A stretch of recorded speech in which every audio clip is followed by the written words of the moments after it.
अस्सलाम वालेकुम, आप देख रहे हैं ZTV HD और मैं हूं सादिया बतूल।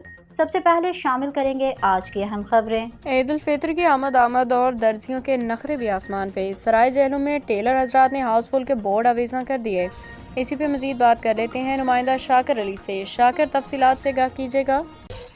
आज ही बिल्कुल इस वक्त मैं मौजूद हूँ जेहलम में देखा जाए तो ईद की आमद है। दर्जियों के नखरे आसमान से बातें करते दिखाई दे रहे हैं। दूसरी जानिब देखा जाए तो दर्जियों ने रेट भी बढ़ा दिया गया है। इस वक्त मेरे साथ शहरी मौजूद हैं, आइए उनसे जानते हैं कि उनको किन मुश्किलात का सामना करना पड़ता है।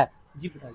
सूट सिलाने के लिए आए हैं, लेकिन रश की वजह से सूट नहीं ले रहे और काफ़ी दुकानों पे गए हैं लेकिन कोई भी नहीं ले रहे।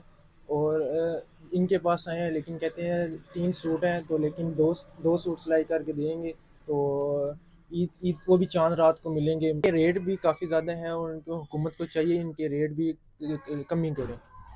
जैसा कि आपने शहरी की बात सुनी, शहरी का कहना था कि दर्जियों ने रेट भी डबल कर दिए। हुकूमत को चाहिए कि बुकरम और नलकी के रेट में कमी करे ताकि हर आदमी बआसानी तरीके से ईद के सूट सिलाई करवा सके। जी।